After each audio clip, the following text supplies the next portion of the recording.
এগুলো তোমরা প্রত্যেকেই জানো, জাস্ট আমি প্রথম ইন্ট্রোডাকশন হিসেবে এগুলো স্টার্ট করছি। আলোর প্রতিসরণ। এরপর আমরা যেটা জানবো যে হচ্ছে লম্ব আপতনের ক্ষেত্রে কি হবে। লম্ব আপতন মানে আলো যেদিকে অবিলম্ব সেই দিকেই যদি আসে তাহলে আপতন কোণের মানটা কত? আপতন কোণের মানটা কত? 0। I ইকুয়াল টু 0 হলে এখানে আলো যেদিকে আসে সেই দিকেই চলে যাবে, তাহলে প্রতিসরণ কোণের মান কত হবে? 0ই হবে। I ইকুয়াল টু 0 হলে R ইকুয়াল টু 0। লম্ব আপতনের ক্ষেত্রে আপতন কোণের মানটাও 0 এবং প্রতিসরণ কোণ সেই মানটাও কিন্তু 0 হবে। ঠিক আছে। এরপর আমরা যেটা জানবো সেটা হচ্ছে লস অফ রিফ্র্যাকশন, প্রতিসরণের সূত্র। ঠিক আছে। অলরেডি জাস্ট ইন্ট্রোডাকশন হিসেবে স্টার্ট করছি। আর এই দিকটা মুছে দিচ্ছি, দুটো পার্ট করে দিচ্ছি আমি, এই পার্ট আর ওই পার্ট। তাহলে ঠিক আছে। তো আমরা প্রতিসরণের সূত্রগুলো যদি আমরা জানি, লস অফ রিফ্র্যাকশন, বলো প্রতিসরণের সূত্র কি? আপতিত রশ্মি, প্রতিসৃত রশ্মি এবং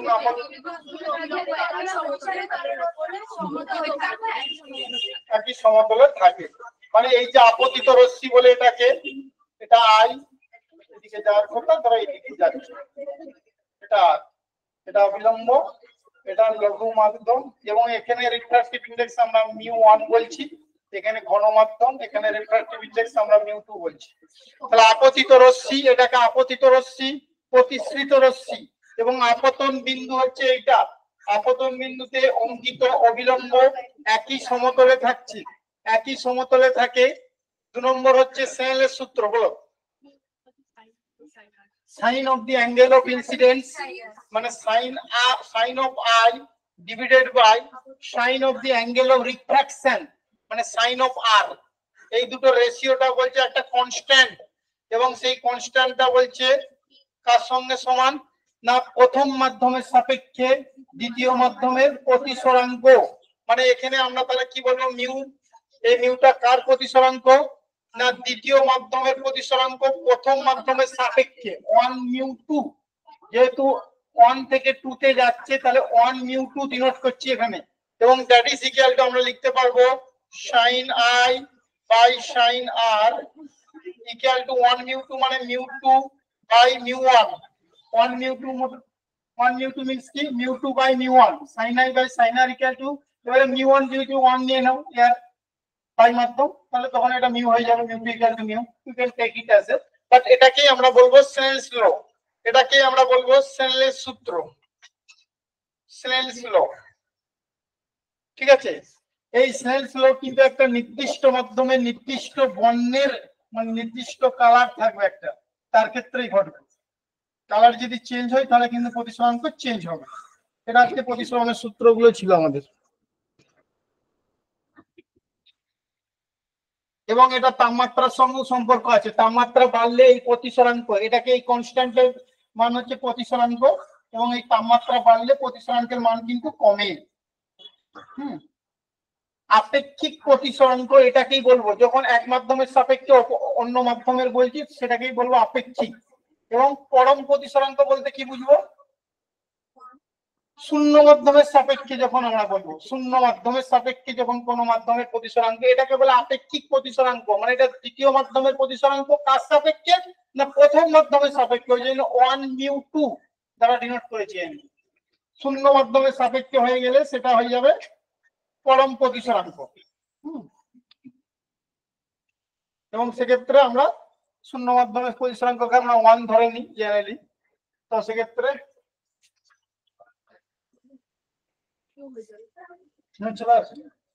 absolute refractive indexটা একটু জেনে রাখবেন।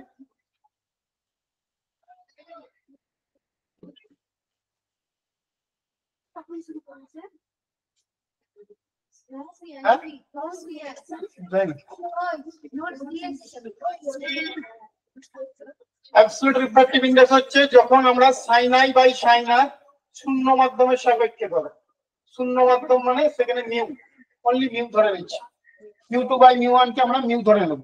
আচ্ছা, এই আলোর ঘনত্ব আর এমনি ঘনত্ব যেটা বলি, দুটোর মধ্যে কি কোনো সম্পর্ক আছে?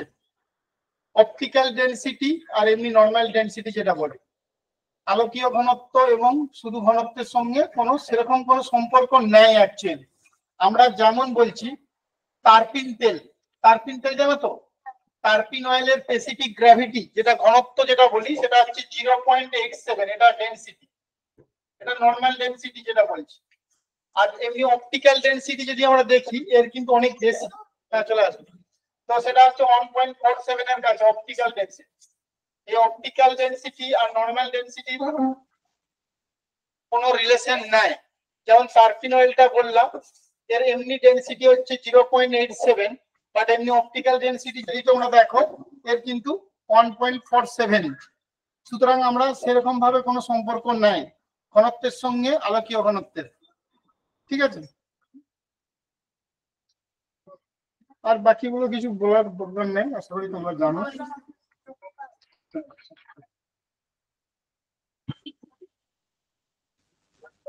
আচ্ছা, স্নেলের যে সাধারণ সূত্র যেটা বলি, জেনারেল ফর্মটা যদি আমরা দেখি, general form of Snell's law, general form of Snell's law. অনেকগুলো মাধ্যম যদি থাকে সেক্ষেত্রে কিভাবে স্নেলের সূত্র অ্যাপ্লাই করবে আমি তোমাকে দেখাচ্ছি। ধরো এটা একটা মাধ্যম, এটা একটা মাধ্যম, এটা একটা মাধ্যম, এলো এখানে নরমাল, এখানে আসলো আলো, এখানে আসলো, আবার এখানে আমরা দেখলাম, আবার এখানে আসলো, আবার এখানে আসে, এখানে গেল। অনেকগুলো মাধ্যম, এটা 1 2 3 4 আলো আসছে। অনেকগুলো মাধ্যমের ক্ষেত্রে আমরা স্নেলের সূত্র কিন্তু এইভাবে অ্যাপ্লাই করবো। এটা যদি আই হয় এক্ষেত্রে আমরা লিখবো যে μ1 into sine i1 equal to μ2 into sine i2 equal to μ3 into sine i3। এইভাবে আমরা অ্যাপ্লাই করে নেবো equal to dot dot dot. মানে এটা যদি রিফ্র্যাক্টিভ ইন্ডেক্স যদি μ1 হয়, এটা যদি μ2 হয়, μ2 এখানে i2 অ্যাঙ্গেল ইনসিডেন্ট হচ্ছে ধরো, এরকম ভাবে আমরা অ্যাপ্লাই করব μ1 sin i1 equal to μ2 sin i2 equal to μ3 sin i3 equal to μ4, যতগুলো মাধ্যম থাকবে একদম জেনারেল ফর্মটা কিন্তু আমরা এইভাবে লিখি সব সময়, স্নেলের সাধারণ সূত্র। তুমি একটু দেখে নাও, তোমাদের নোটসে কিন্তু সবই দেওয়া আছে।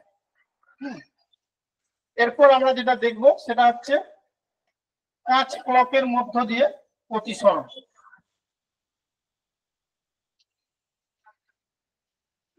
এদিকটা মুছে দিচ্ছি, একটা দেখে নাও, জাস্ট রিক্যাপ করিয়ে দিচ্ছি।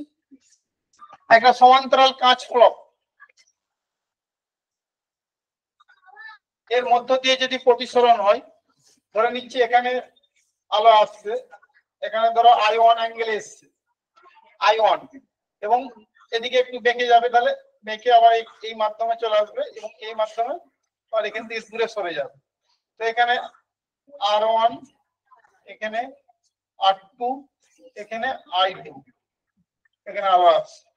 এরকম সমান্তরাল কাঁচ ফলকের মধ্য দিয়ে যদি আলোর প্রতিসরণ হয় সেক্ষেত্রে আমরা এই মাধ্যমটাকে আমরা ধরো এয়ার মাধ্যম, তো μ1 ইকুয়াল টু 1, আর এখানেও এয়ার μ1 ইকুয়াল টু 1, বাট এখানে আমরা লিখবো μ2 equal two μ, μ2 equal two μ।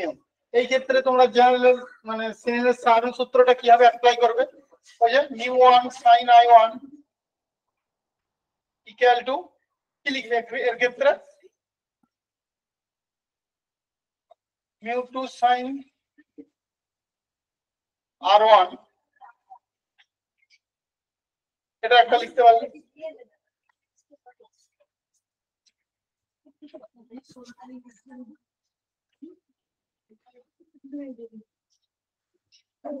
First কেসটা যদি তোমরা একটু দেখেই নাও, ভালো করে দেখিয়ে দিই তাহলে। এখানে যদি আমরা আলো হচ্ছে বাইরে থেকে কাঁচে আসছে, তার মানে এমইউজি সমান কত হবে, sin i1 by sin r1, এটা এক নম্বর। দ্বিতীয়তে কি হচ্ছে, কাঁচ থেকে বাড়িতে যাচ্ছে, তাহলে বাড়িতে যাচ্ছে কাঁচ থেকে, G mu A equal to sin r2 by sin i2, এটা 2 নম্বর। আর তোমরা জানো M U G equal to 1 by G mu A, তাই না? অতএব আমরা কি লিখতে পারবো, this equal to inverse of this, so sin i1 by sin r1 must be equal to sin i2 by sin r2। এটা আমরা দেখাতে পারি, যেহেতু এইটা হচ্ছে inverse of this, mu is equal to inverse of g mu a, সেই respect থেকে আমরা এখানে বলে দিতে পারি।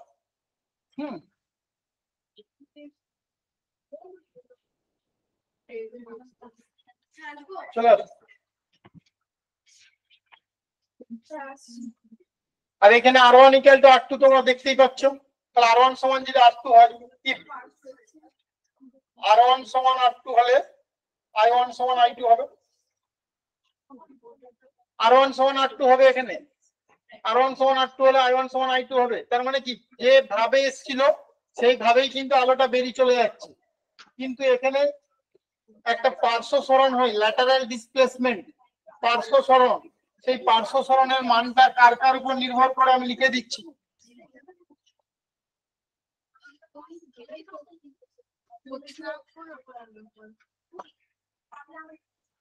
বলছি এটা বুঝতে পেরেছি তো, সমান্তরাল কাঁচ ফলকের মধ্য দিয়ে আলোর প্রতিসরণ।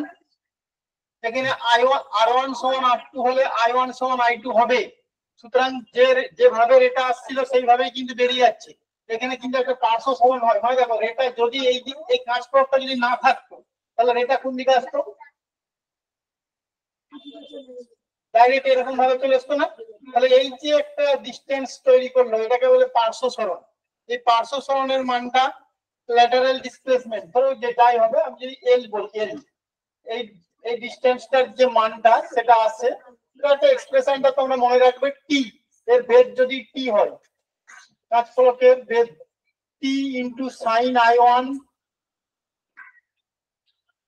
টি into sine i1 into 1 minus cos i1 by root over of mu square minus sine square i1। Just ফর্মুলাটা মনে রাখবে, ফর্মুলাটা মনে রাখবে। পার্শ্ব সরণ বা পার্শ্বীয় সরণ, এখানে রেটা যদি কাঁচ ফলকটা না থাকতো তাহলে সোজা রেটা এইভাবে চলে যেত, আর কাঁচ ফলকটা থাকার জন্য রেটা এখন এইভাবে যাচ্ছে। দুটোই কিন্তু সমান্তরাল রশ্মি, এবং এদের মধ্যে যে পার্শ্ব সরণ যেটা হলো এল, সেটা কার কার উপর ডিপেন্ড করে? থিকনেস অফ দি কাঁচ ফলক, সাইন অফ i1 ইনসিডেন্স অ্যাঙ্গেলের উপর into 1 minus cos i1 by root over of mu square minus sine square i1 এর উপর ডিপেন্ড করে। মানে কাঁচ ফলকটার বেদের উপর নির্ভর করছে আপতন কোণ, আর প্রতিসরাঙ্ক মিউ, মিউ এর উপর নির্ভর করছে।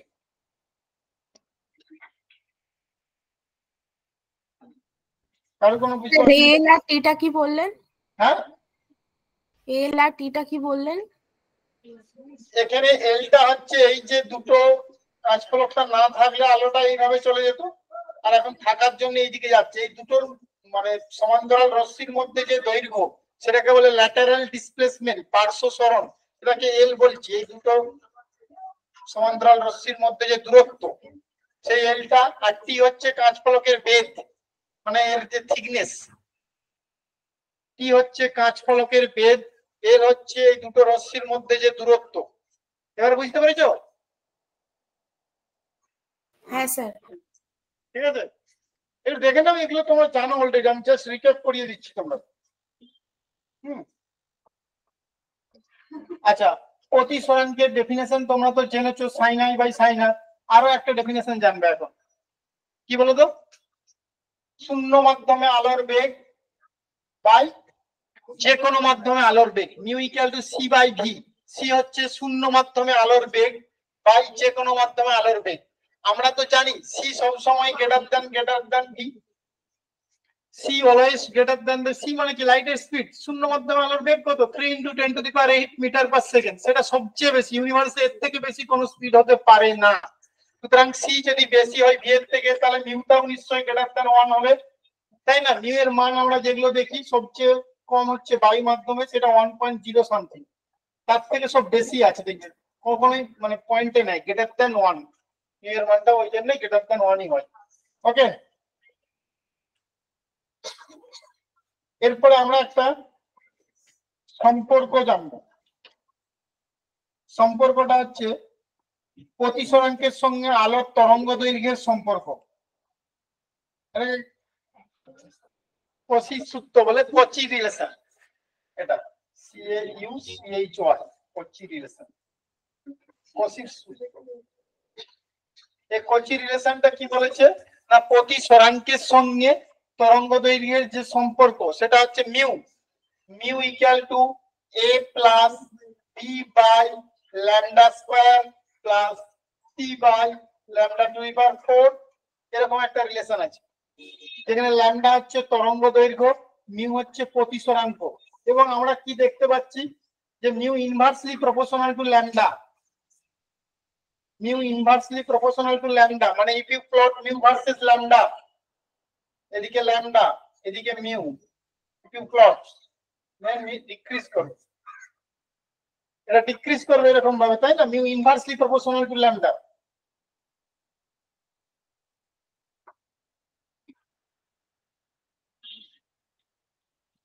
কোন অসুবিধা আছে? জানা এগুলো সব? আমরা বি বাই ল্যামডা স্কয়ার পর্যন্ত জানি, কি তারপরের টার্মটা হচ্ছে C by lambda to the power 4, কিন্তু আমরা এই টার্মে আমরা জানি না, জেনারেলি আমরা বি বাই ল্যামডা স্কয়ারই আমরা নিয়ে নিই। এ প্লাস মানে mu inversely proportional to lambda. আর তাপমাত্রা বাড়লে প্রতিসরাঙ্ক কমবে কোনো মাধ্যমে, সেটা আমি বলে ফেলেছি অলরেডি।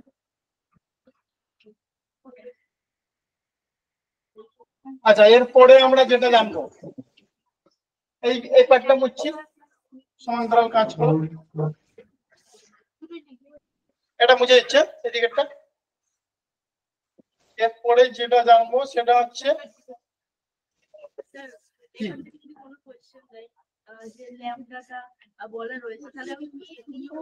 এবিসি, এগুলো কনস্ট্যান্ট। যদি তোমার কোনো কিছু মানে মান বার করতে দেয়, এবিসি এর মান দিয়ে দেবে, কনস্ট্যান্ট এগুলো ধ্রুবক। এবিসি এখানে হচ্ছে কনস্ট্যান্ট সব, ঠিক আছে? তো আমরা এরপরে যেটা জানবো হচ্ছে প্রকৃত গভীরতা এবং আপাত গভীরতা, real depth and apparent depth. এটা একটা ভালো জিনিস, রিয়েল ডেপথ, প্রকৃত গভীরতা এন্ড অ্যাপারেন্ট ডেপথ।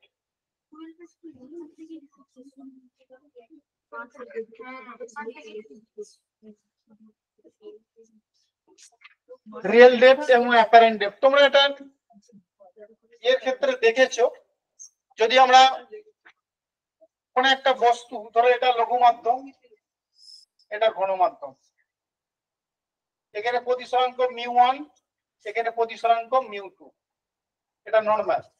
কোন একটা বস্তু যদি এখানে থাকে ঘন মাধ্যমে, কোন একটা বস্তু যদি এখানে থাকে, তো সেখান থেকে রশ্মিটা, আমি লঘু মাধ্যম থেকে দেয়া যাচ্ছি, এখান থেকে রশ্মি যে আমার চোখে আসছে, এখানে আমার চোখ আছে, এখানে আমি চোখ যদি এখানে রাখি, কিন্তু আমি যখন দেখবো সেটাকে কিন্তু অ্যাসিড এখানটায় দেখবো, এখান থেকে অ্যাসিড রশ্মিটা যাচ্ছে বলে মনে হচ্ছে, তাই না? এখান থেকে যাচ্ছে বলে মনে হচ্ছে। তাহলে এই যে ডিসটেন্সটা, এটাকে আমরা রিয়েল ডেপথ বলছি, ডি। আর যেটা অ্যাপারেন্ট ডেপথ সেটা হচ্ছে D dash. Apparent depth, apparently আমি যখন এখান থেকে দেখছি লঘু মাধ্যম থেকে, তখন দেখছি বস্তুটা এখানে পৌঁছে গেছে, কিন্তু অ্যাকচুয়ালি বস্তুটা আছে এখানে, এখান থেকে রেটা যে গেল, যে আমার চোখে যখন এসছে, আমি চোখ দিয়ে যখন দেখছি তখন এখান থেকে এসছে, তখন এই বস্তুটা এখানে এসে পৌঁছে গেছে। তাহলে এটাকে বলছি রিয়েল ডেপথ, এটাকে বলছি অ্যাপারেন্ট ডেপথ। এবং এদের মধ্যে একটা সম্পর্ক আছে, যদি মিউ1 সমান 1 এবং মিউ2 সমান যদি মিউ ধরে নাও, তাহলে মিউ ইকুয়াল টু প্রকৃত গভীরতা, মানে real depth, real depth by apparent depth, প্রকৃত গভীরতা বাই আপাত গভীরতা। এটাকে আমরা এইভাবে ফর্মুলেট করি। এখানে প্রতিসরাঙ্ক যদি মিউ হয়, তাহলে mu equal to real depth by apparent depth. এবং এখানে কতটা সরণ হলো, সরণ যেটা হয়েছে মানে বস্তুটার কতটা আপাত সরণ যদি আমরা মাপি, এখান থেকে বস্তুটা এখানে পৌঁছে গেছে, যে সরণটা হয়েছে ডি মাইনাস ডি ড্যাশ, আপাত সরণ যদি মাপি, আপাত সরণকে যদি আমি এক্স বলি, সেটা হচ্ছে ডি মাইনাস ডি ড্যাশ, মানে এটা মানে হচ্ছে D by D dash according to this formula. তাহলে D dash equal to D by mu, তাহলে D minus D by mu, তাহলে ডি কমন নিলে 1 মাইনাস 1 বাই মিউ। এটা হচ্ছে বস্তুর আপাত সরণ। আপাত সরণ যেটা হলো, বস্তুটা এখান থেকে এখানে পৌঁছে গেছে, এই ডিসটেন্সটাকে বলছে আপাত সরণ, ডি মাইনাস ডি ড্যাশ, এবং D minus D dash equal to D by mu. সেখান থেকে আমরা এই ফর্মুলাটা, এই ফর্মুলাগুলো আমাদের সবসময় মনে রাখতে হবে, কারণ অঙ্ক করার সময় আমরা ডাইরেক্ট ইউজ করবো এগুলো, সেক্ষেত্রে কোনো কিছু ক্যালকুলেশন করবো না আমরা, ঠিক আছে?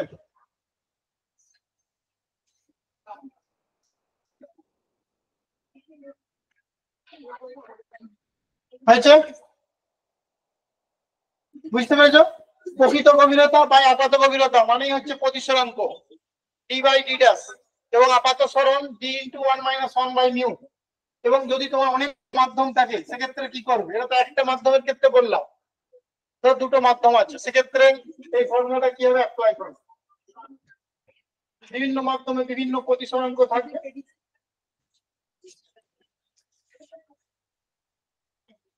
তো দুটো মাধ্যম আছে।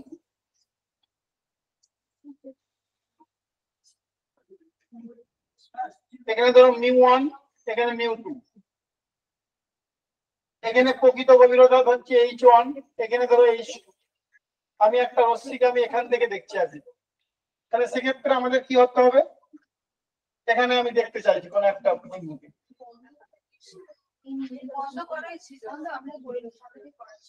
এক্ষেত্রে আমাদের যে টোটাল আপাত গভীরতা যেটা হবে, বস্তুটির আপাত গভীরতা আমরা ডাইরেক্ট এই ফর্মুলাটা ইউজ করে দেব।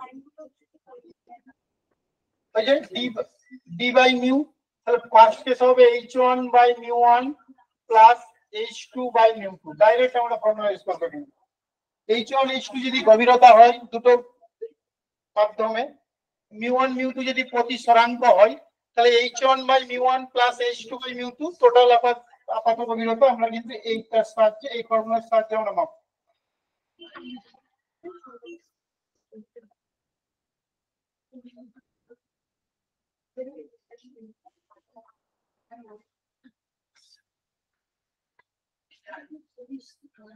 কিছু অসুবিধা আছে জিজ্ঞাসা করো, অসুবিধা নেই তো কিছু? প্রকৃত গভীরতা বা আপাত গভীরতা আমরা কেন হয়, কি জন্য হয় এবং তার কি কি ফর্মুলা এবং দুটো মাধ্যম থাকলে কিভাবে মাপবো আমরা কিন্তু এইভাবে মেপে নিলাম। এক্ষেত্রে তোমরা দেখতে পাচ্ছি যে আপাত সমান, হ্যাঁ বলো স্যার। H1 আর H2 টা কি বললেন? h1 h2 হচ্ছে গভীরতা, প্রথম মাধ্যমের গভীরতা যদি h1 হয় এবং তার প্রতিসরাঙ্ক μ1, দ্বিতীয় মাধ্যমের গভীরতা যদি h2 হয় এবং তার প্রতিসরাঙ্ক যদি μ2 হয়, তাহলে বস্তুটির আপাত গভীরতা হয়ে যাবে h1/μ1 প্লাস h2/μ2। দুটো মাধ্যমের ক্ষেত্রে আমরা জাস্ট এটাকে প্লাস করে রাখি, কারণ তুমি তো জানো আপাত মানে কি, প্রকৃত বাই প্রতিসরাঙ্ক, তাহলে h1/μ1 plus h2/μ2 just plus করে দিচ্ছি আর কিছু নয়। ঠিক আছে, h1 h2 হচ্ছে গভীরতা দুটো মাধ্যমের, h1 h2 হচ্ছে প্রকৃত গভীরতা, প্রকৃত।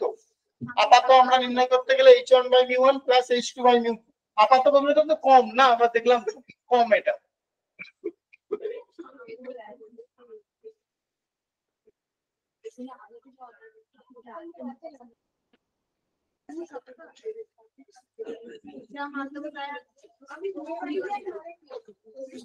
ঠিক আছে, এরপর আমরা জানবো হচ্ছে ক্রিটিক্যাল অ্যাঙ্গেল এবং total internal reflection.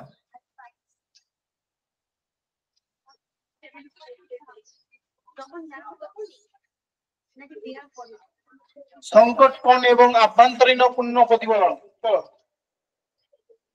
Critical angle and total internal reflection.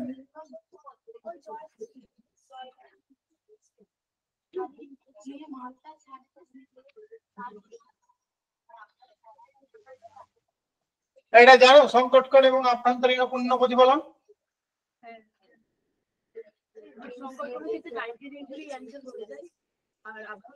আমরা তো জানি যে আলো যখন ঘন মাধ্যম থেকে লঘু মাধ্যমের দিকে যায়, ওদের কি হয় নরমালি এইদিকে আলো গেলে যার কথা যেদিকে, তো অবিলম্ব থেকে কি হবে, ঘন থেকে দূরে সরে যায় না, কারণ একটু ধরো এইদিকে যাওয়ার কথা কিন্তু সে একটু এইদিকে বেঁকে যায়। কিন্তু আমি এবারে এটা আইকন, এটা আর কোণ, এখানে আইকন এখানে আর কোণ, অবিলম্ব থেকে দূরে সরে যাচ্ছে না, এটা অবিলম্ব, এই অবিলম্ব থেকে দূরে সরে যাচ্ছে। এবারে যদি আমি আপতন কোণের মানটা যদি বাড়াই, ধরো আমি এই কোণটা করছি, এটা একটা কোণ আপতন কোণ, সেখানে আলোটা ধরো এই যে রেটা একবারে এই বরাবর যাচ্ছে, এই বরাবর যাচ্ছে, সেক্ষেত্রে প্রতিসরণ কোণের মানটা কত হচ্ছে? 90 ডিগ্রি। 90 ডিগ্রি হচ্ছে কিনা, এবং এই কোণটাকে আমরা বলছি আইসি মানে ক্রিটিক্যাল অ্যাঙ্গেল। যে আপতন কোণের জন্য বস্তুর প্রতিসরণ কোণ 90 ডিগ্রি হয় সেটাকে আমরা বলবো সংকট কোণ। এই যে এই এখানে আলোটা যদি ইনসিডেন্ট হয় এই আইসির জন্য আমার এখানে ক্রিটিক্যাল অ্যাঙ্গেলটা কিন্তু এখানে 90 ডিগ্রি হয়ে যাচ্ছে। 90 ডিগ্রি হয়ে যাচ্ছে। তাহলে এক্ষেত্রে যদি আমরা দেখি এবং ক্রিটিক্যাল অ্যাঙ্গেলের ওপরে যদি আমি আপতন কোণ বাড়াই, আরো যদি বাড়াই এটা, তাহলে কিন্তু আলোটা টোটালি এই দিকেই চলে আসবে, তাই না? তাহলে ঘনমাধ্যম থেকে লঘু মাধ্যমের দিকে যাওয়ার সময় যে আপতন কোণের জন্য প্রতিসরণ কোণ 90 ডিগ্রি হয় সেই আপতন কোণকে বলা হয় সংকট কোণ, এবং আপতন কোণের বেশি অ্যাঙ্গেলে ইনসিডেন্ট করলে তখন কিন্তু সেই মাধ্যমে আলো ফিরে আসছে, এটাকেই বলা হয় টোটাল ইন্টারনাল রিফ্লেকশন, আভ্যন্তরীণ পূর্ণ প্রতিফলন। ঠিক আছে, এই দেখো প্রথমে যাচ্ছিল সেটা সামান্য একটু দূরে সরে গেল, এবার দূরে সরতে সরতে এমন একটা আপতন কোণ দিয়েছি যা প্রতিসরণ কোণটা 90 ডিগ্রি, এবং তার থেকেও বেশি আপতন কোণ দিয়ে দিল, এই মাধ্যমে ফিরে চলে আসছে, মানে ঘনমাধ্যম থেকে গিয়ে ঘনমাধ্যমে ফিরে আসছে। এটাই হচ্ছে আভ্যন্তরীণ পূর্ণ প্রতিফলন। এক্ষেত্রে একটা সম্পর্ক আমাদের নির্ণয় করতে হয়, যেটা তোমরা জানো μ1 sin i1 ইকুয়াল টু, তোমাদের এই ফর্মুলাটা তোমরা দেখেছো, ইকুয়াল টু μ2 sin i2। এটা হচ্ছে স্নেলের সাধারণ সূত্র। সেই সাধারণ সূত্রতে যদি দেখি, এই মাধ্যমের প্রতিসরাঙ্ক যদি আমি বলি মিউ, এই মাধ্যমের প্রতিসরাঙ্ক যদি আমি μ1 বলি, এই মাধ্যমে যদি μ2 বলি, তাই μ2 ইনটু, প্রথমে এখানে অ্যাপ্লাই করি, μ2 into sin of ic critical angle equal to μ1 into sin of i2 এর মানটা হবে 90 ডিগ্রি, প্রতিসরণ কোণ তো 90 ডিগ্রি।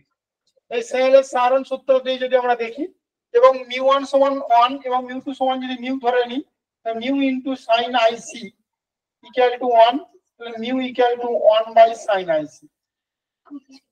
এটাই রিলেশন প্রতিসরাঙ্কের সঙ্গে সংকট কোণের সম্পর্ক।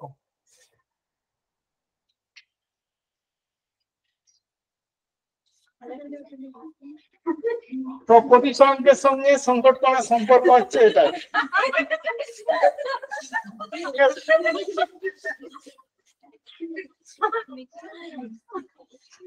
তাহলে এখানে একটাই কন্ডিশন হচ্ছে, আলোকে ঘনমাধ্যম থেকে লঘু মাধ্যমের দিকে যেতে হবে, আর লঘু মাধ্যমে প্রতিসরণ কোণটা 90 ডিগ্রি হতে হবে সংকট কোণের ক্ষেত্রে। ঠিক আছে, আর সংকট কোণে বেশি অ্যাঙ্গেলে ইনসিডেন্ট হলে আলো কিন্তু সেই মাধ্যমে ফিরে আসবে, সেটাই হবে আভ্যন্তরীণ পূর্ণ প্রতিফলন। এবং সেক্ষেত্রে আমরা mu equal to 1 by sin ic এই একটা সম্পর্ক পেয়ে গেলাম, যেটা প্রতিসরাঙ্কের সঙ্গে সংকট কোণের সম্পর্ক। এটা বুঝতে পেরেছো প্রতিসরাঙ্কের সঙ্গে সংকট কোণের সম্পর্ক? তোমরা এটা অনেকদিন আগেই জানো, তো রিক্যাপ করিয়ে দিচ্ছি। এই যে এখানে কোশ্চেন অ্যানসার গুলো দেখতে হবে আমাদের। কোনো অসুবিধা থাকলে জিজ্ঞাসা করো। মরুভূমিতে যে মরীচিকা সৃষ্টি হয় সেটা কিন্তু আভ্যন্তরীণ পূর্ণ প্রতিফলন। হীরককে যে আমরা ঔজ্জ্বল্য দেখাই, প্রচুর পরিমাণে জল উজ্জ্বল দেখায়, সেটা হচ্ছে আভ্যন্তরীণ পূর্ণ প্রতিফলন। একদম অনেক কিছুই আমাদের আছে।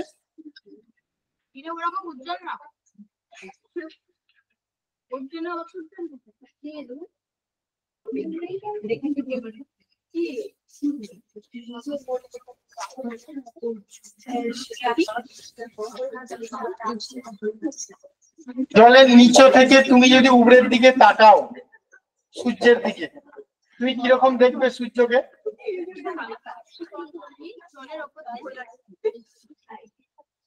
একটা সমতল, মানে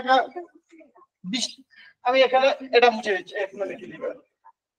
এটা একটু জেনে রাখো, এটা একটা ফর্মুলা।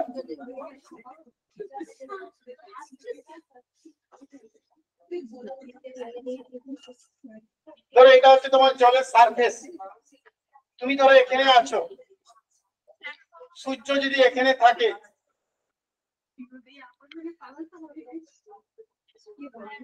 এখান থেকে তাহলে কি হবে তুমি দেখছো তো, সূর্য থেকে রে এসছে, এসে তোমার কাছে এসছে, এইদিকেও যদি থাকে সূর্য তোমার কাছে আসবে। এবার তুমি যখন দেখবে না, সেটাকে একটা বৃত্তাকার ছিদ্রের মধ্যে দেখবে, যার রেডিয়াসটা যদি তুমি r ধরো এবং গভীরতা যদি তুমি h ধরো, সেক্ষেত্রে r equal to h by root over of mu square minus 1, যেখানে h হচ্ছে গভীরতা। তুমি সূর্যটাকে দেখবে একদম এখান থেকে এখানের মধ্যেই দেখবে, মানে এই যে 180 ডিগ্রি অ্যাঙ্গেলটা কিন্তু চেঞ্জ হয়ে যাবে তখন। কিন্তু তুমি যখন দেখবে এখান থেকে রে আসছিল, তো তুমি যখন দেখবে সেটাকে ডাইরেক্ট এখানে দেখবে। এটা দেখাতে চাইছে এই ফর্মুলাটা মনে করার জন্য, r equal to h by root over of mu square minus 1, যেখানে r হচ্ছে এই বৃত্তাকার ব্যাসার্ধ, h হচ্ছে গভীরতা। এই ফর্মুলাটা মনে রাখতে হবে। এবং এক্ষেত্রে আমরা ক্ষেত্রফল যদি নির্ণয় করতে দেয়, a equal to pi r square, ওই বৃত্তাকার পৃষ্ঠের যে ক্ষেত্রফল, তো এইখানে পাই আর স্কয়ার, সুতরাং pi into H square by mu square minus 1 চলে আসবে। এই যে বৃত্তাকার পৃষ্ঠ যেটা দেখতে পাচ্ছ,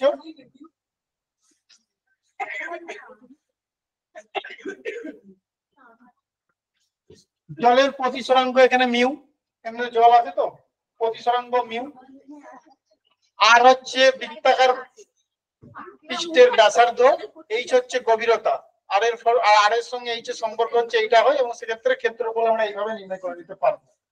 ঠিক আছে,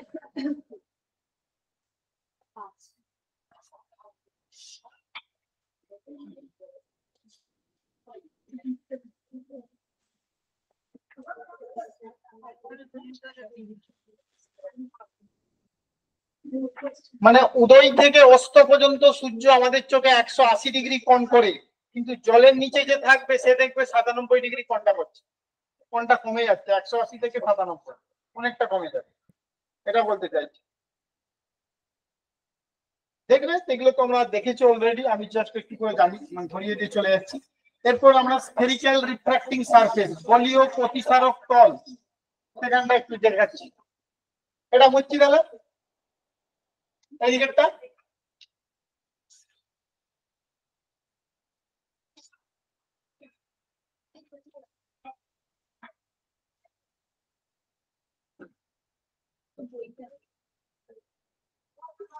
স্ফেরিক্যাল রিফ্র্যাক্টিং সারফেস, গলীয় প্রতিসারক তল।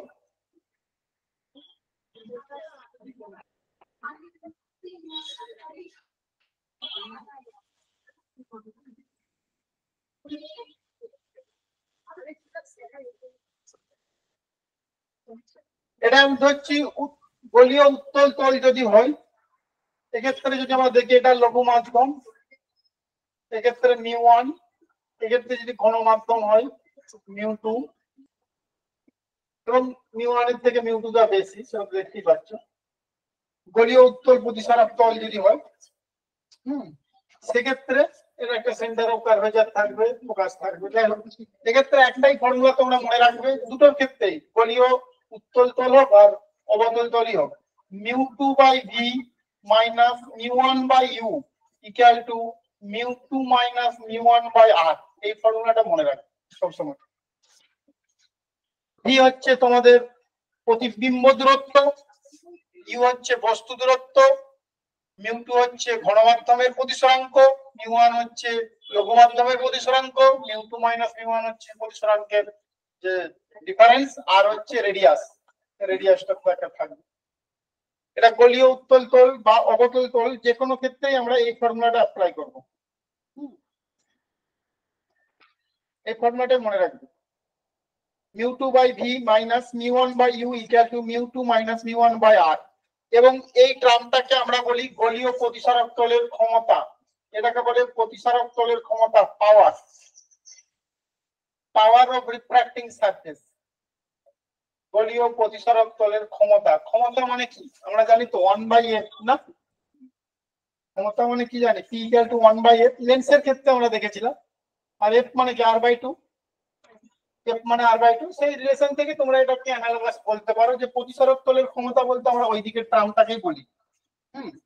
বস্তু যদি বায়ুতে অবস্থিত হয় সেক্ষেত্রে মিউ1 1 হয়ে যাবে, বস্তু যদি এবং প্রতিবিম্ব সেক্ষেত্রে ঘনমাধ্যমে অবস্থিত যদি হয় সেক্ষেত্রে মিউ2 হচ্ছে মিউ হয়ে যাবে। তাহলে সেক্ষেত্রে সমীকরণটা পাল্টে যাবে। যেখানে যা লাগবে আমাদের একটাই ফর্মুলা, সেটা হচ্ছে mu two by v minus mu one by u equal to mu two minus mu one by r. এটা গলীয় উত্তল তলের ক্ষেত্রেও প্রযোজ্য আর অবতল তলের ক্ষেত্রেও আমরা প্রযোজ্য, একই ফর্মুলা। এবং এখান থেকে তোমাদের প্রথম ফোকাস দূরত্ব এবং দ্বিতীয় ফোকাস দূরত্ব যদি নির্ণয় করি, সেক্ষেত্রে তোমরা মেরু থেকে, তো ফোকাস তল আমি এটাকে যদি বলি ফোকাস বিন্দু, তাহলে মেরু থেকে যে দূরত্ব এটাকে বলে ফোকাস দূরত্ব, তাই তো। প্রথম ফোকাস দূরত্ব যদি আমি নির্ণয় করতে চাই, সেক্ষেত্রে আমাদের এখানে ইউ সমান f1 পুট করব, ইউ সমান f1 আর ভি সমান ইনফিনিটি।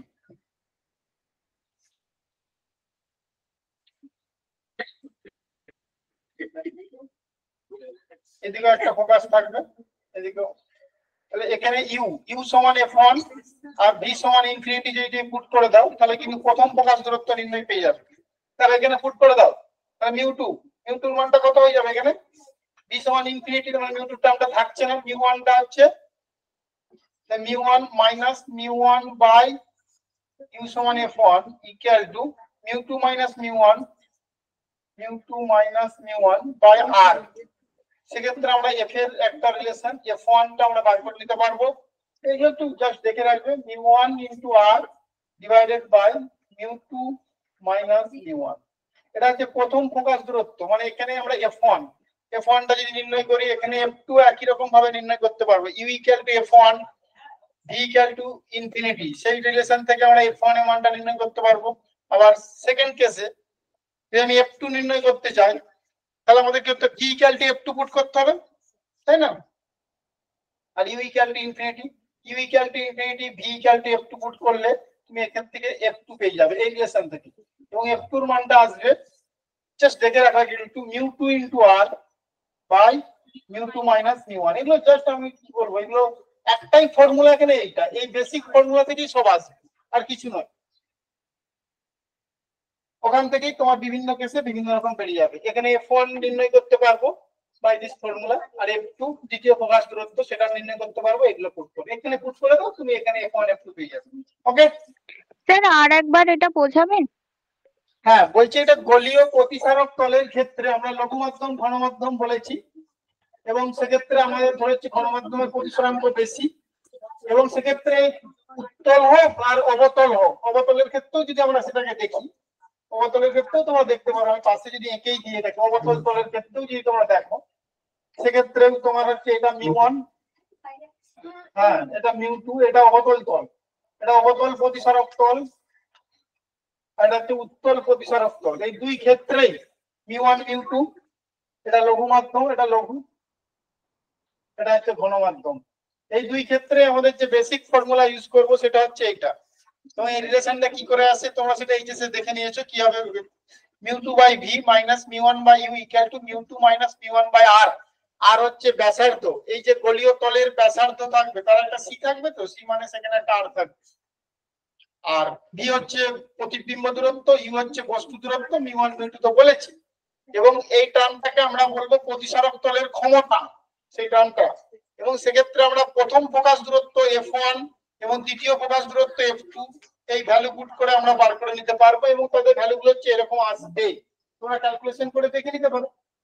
আমি শুধু জাস্ট ফর্মুলাগুলো এখানে বলে দিয়ে চলে যাচ্ছি, আর তোমাদের ফর্মুলাগুলোই লাগবে, আর তাছাড়া অন্য কোনো কিছু লাগবে না তোমাদের।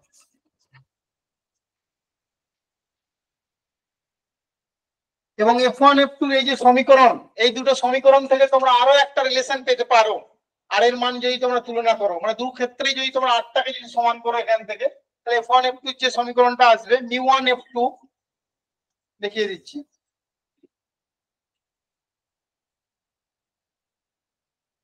এই f1 f2 সমীকরণ থেকে আর এর মান তুলনা করলে তোমরা পাবে mu one f2 plus mu two f1 equal to 0। আর এর মান তুলনা করে পাবে f1 আর এর মান তুলনা করে পাই। ঠিক আছে, এই সমীকরণটা মনে রাখতে হবে, ডাইরেক্ট তোমরা এগুলো মুখস্থ রাখবে, এগুলো তো পরীক্ষার সময় তুমি তো আর এটাকে ডেরিভেশনে যাবে না, ডাইরেক্ট তোমাদের বেসিক ফর্মুলাটা মুখস্থ রাখবে, এইটা এখান থেকেই সব চলে আসছে আলটিমেট f1 f2 রিলেশন আর ওর মান তুলনা করতে।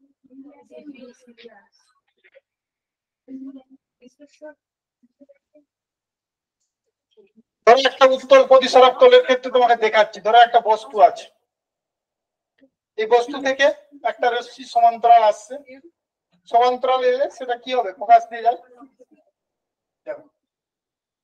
আর একটাকে তুমি ধরো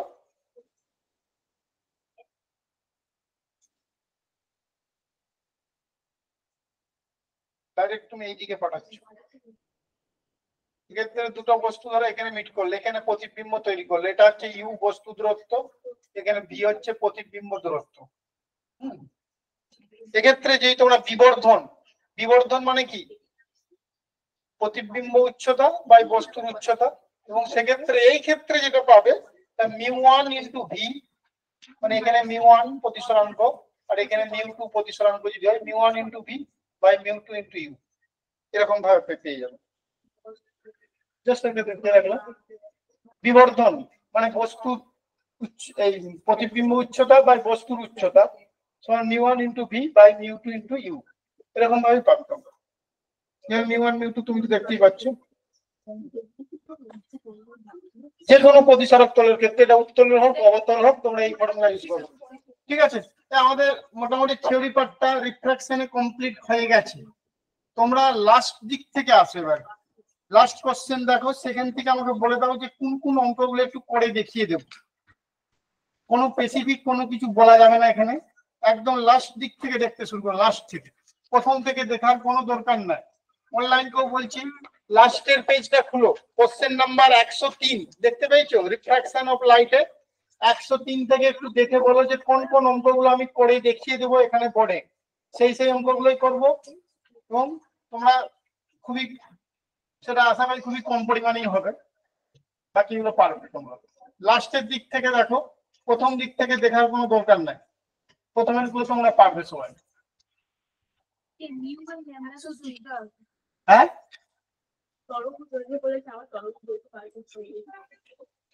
আচ্ছা, কোন কোন প্রবলেম গুলো একটু দেখে নাও তোমরা। থিওরি পার্টটা মোটামুটি আমি একটা কভার করে দিয়েছি, তোমরা স্টাডি মেটেরিয়াল আছে দেখে নিও। লাস্টের দিক থেকে বলো কোন কোন অঙ্কগুলো করে দেখিয়ে দেবো। বলো 102 বলেছি, তারপরে 97, তারপরে অত তাড়াতাড়ি কিছু বলা যাবে না। একটা হচ্ছে যে কোনো একটা দেখবে, 96 নাহলে 97, যে কোনো একটা বলতে হবে। কোনটা করবো বলা যাবে না, 97। ঠিক আছে, তাহলে তারপরে দেখে একটু দেখে আমাকে বলে দাও যে কোন কোন অঙ্কগুলো আমি বোর্ডে পরে দেখিয়ে দেবো। অনলাইনকেও বলছি তোমরাও একটু দেখতে থাকো।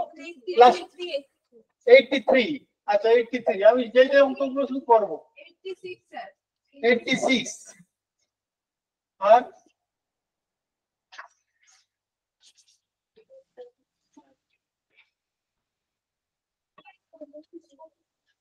একবার টোটাল চ্যাপ্টারটাই দেখে নিতে হবে, দেখে এখনই বলতে হবে। হ্যাঁ, 75, তারপরে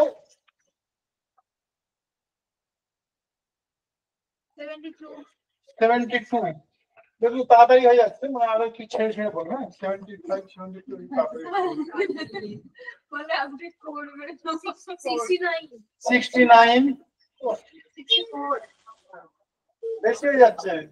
আর 10টা অঙ্ক বলবে, আর 2 থেকে 3টে বলো। আপনি বলে দেবেন সিলেক্টেড প্রবলেম বলো, সিলেক্টেড প্রবলেম। নিজে থেকে প্র্যাকটিস করতে হবে বাড়িতে, আমি করে দেবো কোনো কিছু হবে না। আর নিজেরা প্র্যাকটিস করলে কোনোদিন আসবে না কিন্তু নিজের মধ্যে। হ্যাঁ বলো, প্রথমের দিকটা একটু দেখে নাও, যদি কোনো কিছু আটকে থাকে সেটাও একটু দেখে নাও প্রথমের দিক থেকে। আচ্ছা ঠিক আছে, তাহলে এইগুলোই শুরু করি এখন। প্রথম থেকে শুরু করি আপাতত। আমি অনলাইনকেও বলেছি একটু দেখে নিতে, যে লাস্টের দিক থেকে। হ্যাঁ চলে আসো। স্যার, হ্যাঁ বলো। স্যার আমাদের পিডিএফ তো গ্রুপে দেওয়া নেই।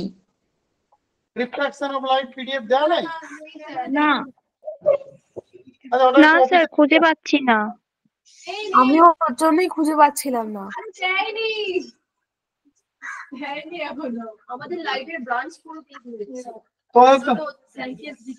তোমাদের প্রথম কি ছিল এটা?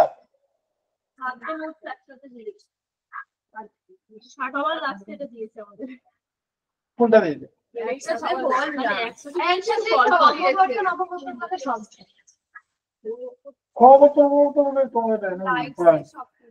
যাই হোক, তোমাদের তো তোমরা অফিসে কন্ট্যাক্ট করো, তাহলে পিডিএফ দেয়নি যেহেতু। রিফ্রাকশন অফ লাইটটা তো আমি আগে শুরু করেছি, তাহলে স্যার একটু হরি স্যারকে একটু বলে দিন না এক্ষুনি পাঠিয়ে দিতে।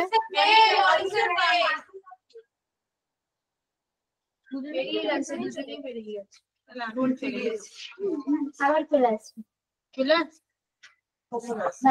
আচ্ছা তোমরা একটু দেখে দাও, আমি তো আর শুনতে পারবো না ব্যাপারটা কি।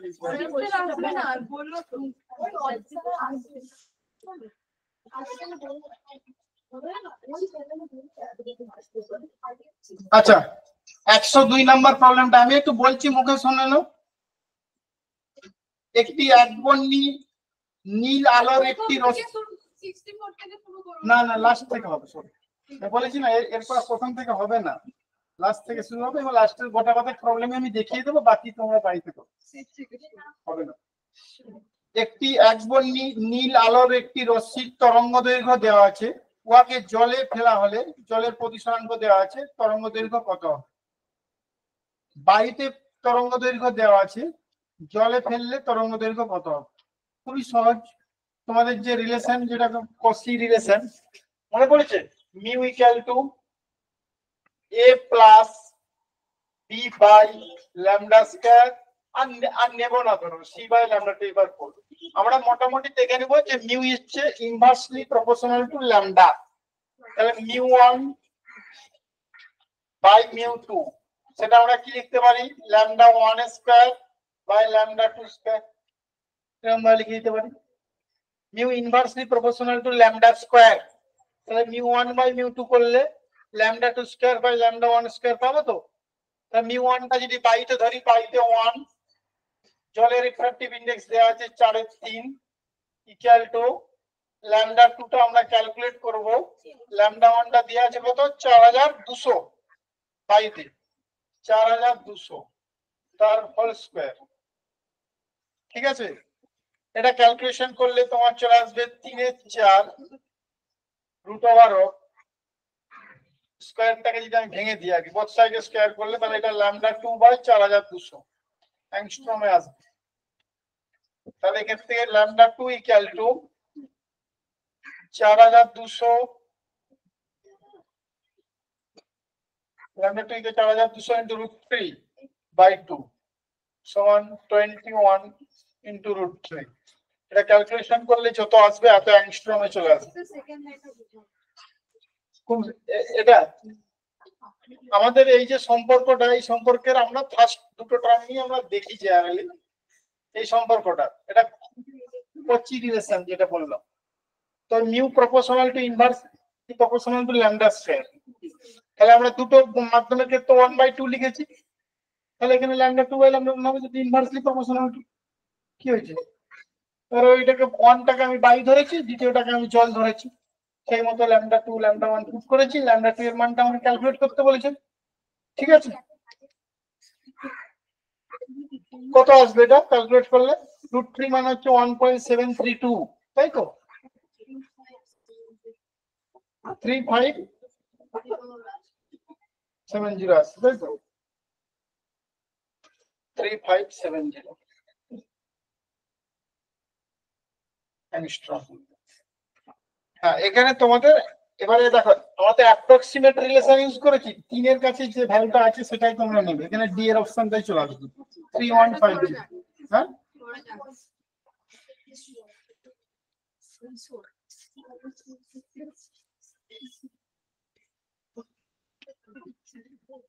মিউ হচ্ছে inversely proportional to lambda square, সেই ফর্মুলা থেকে আমরা কিন্তু এটা দেখে নেব, ল্যামডা 2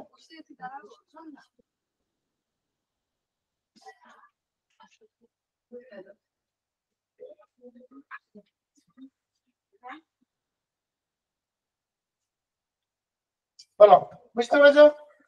আর যারা অনলাইন তাদেরকে আমি বলছি যে একটু অঙ্কগুলো একটু পরে দেখিয়ে দিচ্ছি, কিন্তু তোমার কাছে নোটস হলে কি করে হবে। এরপর 97,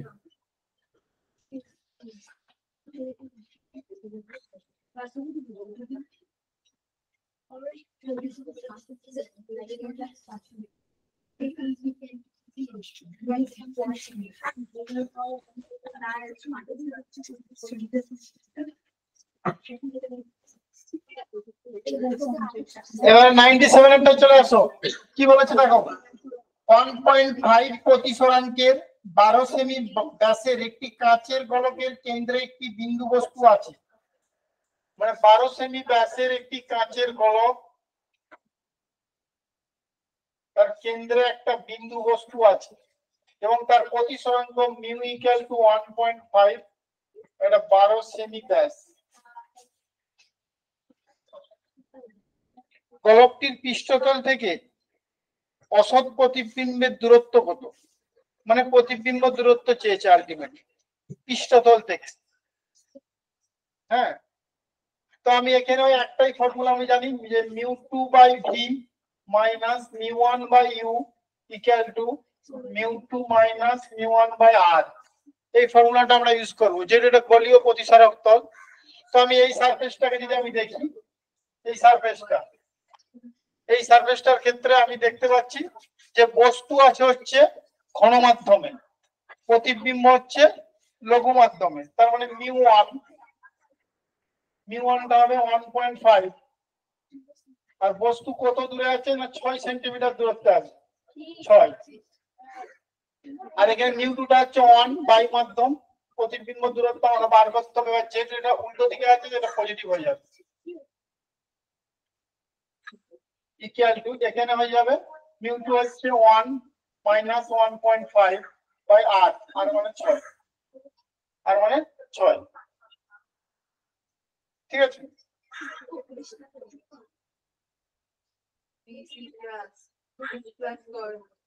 এখান থেকে আমি ভি এর মানটা বার করতে বলেছি 1/v equal to 1.5/6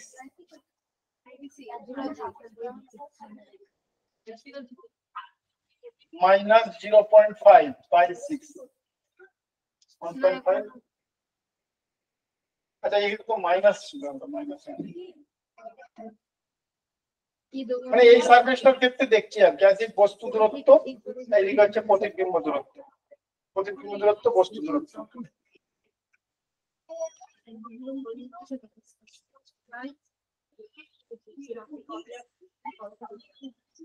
v equal to 6।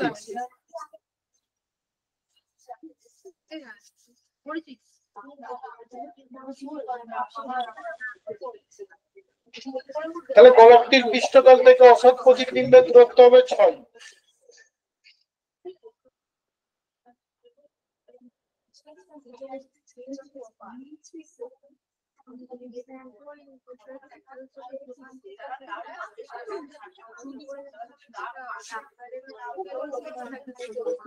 তুমি প্রথম সারফেসটা দিকে দেখো তাহলেও হবে, কিন্তু এই সারফেসটা দিকে দেখলো এদিক থেকে তোমার বস্তু আছে আর প্রতিবিম্ব আমার উল্টো দিকে হবে, তো 1/v ইকুয়াল টু সেই যে কোনো একটা সারফেস থেকে দেখলেই হবে, কোনো অসুবিধা নেই। তোমরা এই নরমাল এই ফর্মুলাটা ইউজ করবে। এক্ষেত্রে বস্তু হচ্ছে ঘন মাধ্যমে আছে আর ইয়া হচ্ছে লঘু মাধ্যমে আছে, সেই ফর্মুলা ধরে কিছু করে নিতে হবে। এই কি হয়েছে বলো, বুঝতে পেরেছো? v ইকুয়াল টু 6 আসছে।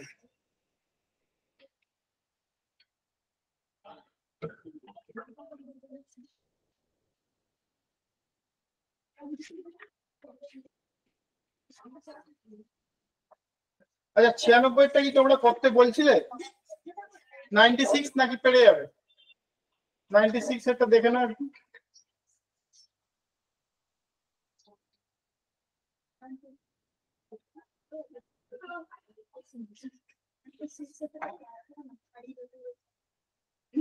নিজেরা একটু করার চেষ্টা করো 96 এরটা, যদি না পারো তাহলে আমি করে দিচ্ছি এখন।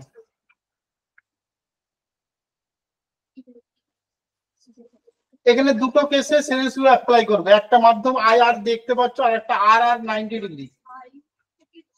হ্যাঁ, প্রথমে কাঁচ থেকে জলে দেখবে স্নেলের সূত্র, তারপরে জল থেকে বায়ু একটা স্নেলের সূত্র, দুটো স্নেলের সূত্র অ্যাপ্লাই করে তুমি পেয়ে যাবে ভ্যালুটা। আমি অনলাইনের জন্য একটু বলে দেখি যে ওদের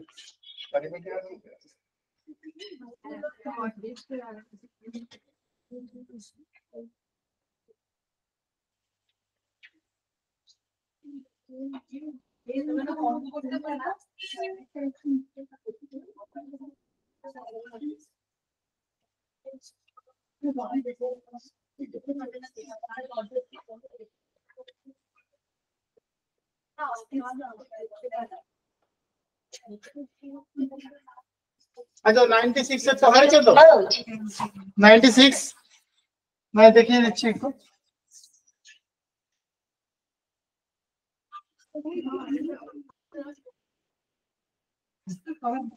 96 এরটা পেরেছো না পারোনি? দুটো মাধ্যম দিয়েছে, এখানে বলেছে আই আর,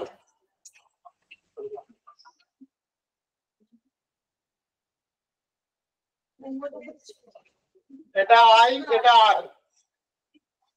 এখানে যাচ্ছে, এখানে বলেছে রশ্মিটা এইদিকে চলে গেছে, এখানে আর 90 ডিগ্রি দেখতেই পাচ্ছি। এটা কাঁচ, এখানে মিউ জি, এটা জল, এটা মিউ ডব্লিউ, এটা বায়ু, মিউ এ, মিউ এ সমান 1, মিউ জি সমান বার করতে বলেছে, মিউ ডব্লিউ সমান 4/3 দেয়া আছে। তো মিউ জিটা তোমাদের বার করতে বলেছে। তো প্রথম কেসে দেখো এখানে সেন্স ল একটা অ্যাপ্লাই করবে, এখানে অ্যাপ্লাই করলে কি পাবে, mu G into sine I, mu into sine must be equal to mu W into sine R, first case.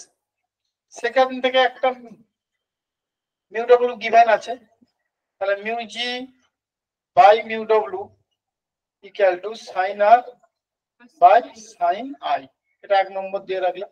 আবার এখানটা একটা অ্যাপ্লাই করবে সেন্স ল, সেখানে অ্যাপ্লাই করলে mu W into sine R, mu W into sine of R must be equal to mu A, mu এটা 1 যদিও, into sign 90 degree.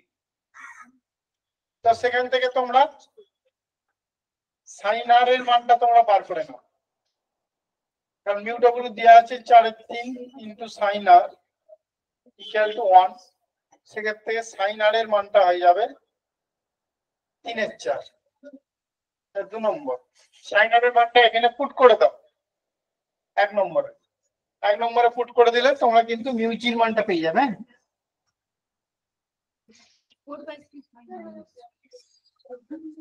এদিকটা মুছে দিচ্ছি।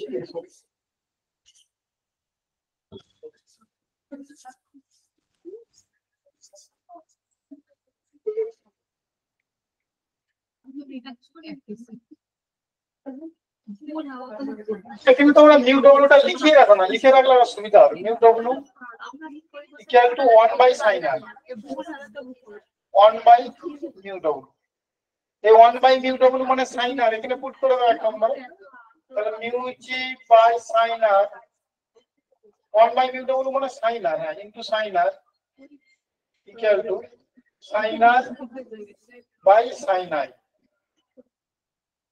ঠিক আছে, sine I by sine R কেটে গেল, তাহলে mu G equal to 1 by sine I. তোমার তো কি চেয়েছে, আই না?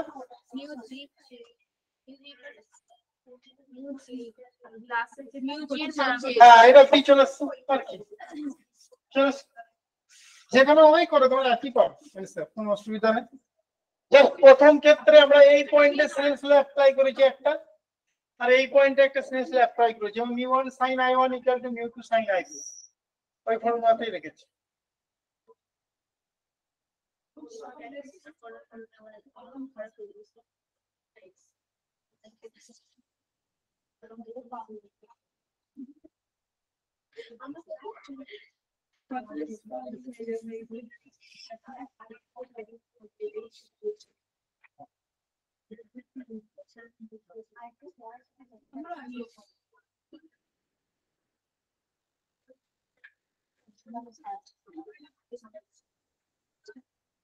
এবার 83 নাকি?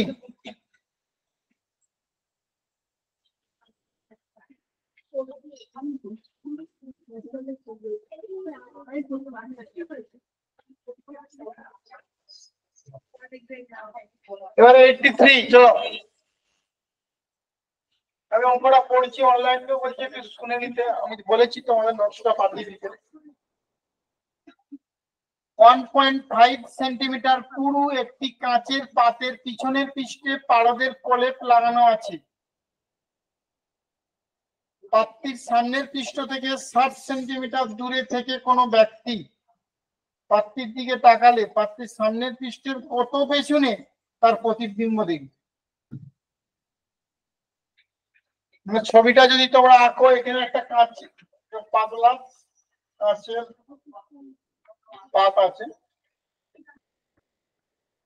তার থিকনেস হচ্ছে 1.5, তার পিছনের পৃষ্ঠে পারদ লাগানো আছে। সামনের পৃষ্ঠ থেকে 60 সেন্টিমিটার দূরে কোন ব্যক্তি,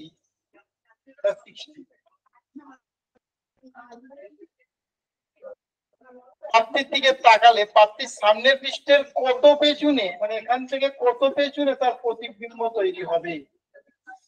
এখানে দুইটা চেঞ্জ হচ্ছে, এইটা বুঝতে পেরেছো কোশ্চেনটা? একটা পাতলা কাঁচের পাত আছে 1.5 সেন্টিমিটার পুরু, তার পিছনের পৃষ্ঠে পারদের প্রলেপ লাগানো আছে। সামনের পৃষ্ঠ থেকে 60 সেন্টিমিটার দূরে কোনো ব্যক্তি প্রাপ্তির দিকে তাকালে সামনের পৃষ্ঠ থেকে কত পেছনে প্রতিবিম্ব দেখতে পাবে। অঙ্কটাকে আমি ছবিটি এঁকে দিয়েছি, এখন নিজেরা সলভ করো।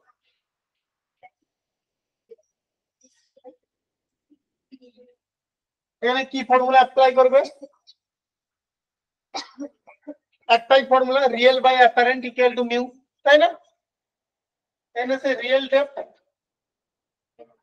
বাই অ্যাপারেন্ট ডেপথ প্রত্যেককে দিয়ে দেওয়া হয়েছে স্যার। অনলাইনে, অনলাইনে তো প্রত্যেককে দিয়ে দেওয়া হয়েছে। অনলাইনে দিয়ে দিয়েছে, হয়তো যায়নি, চলে যাবে, সবাইকে অর্ডার দিয়ে দিন। আচ্ছা, ঠিক আছে।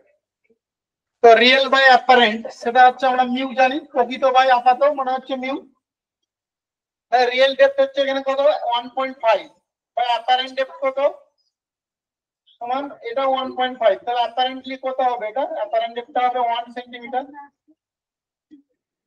মানে 1.5 সেন্টিমিটার পুরু কাঁচের পাতটা যে দেখছে তার মনে হচ্ছে এটা 1 সেন্টিমিটারের মতো, কারণ অ্যাপারেন্টটা আমাদের 1 বেরিয়েছে, দেখো, তাই না?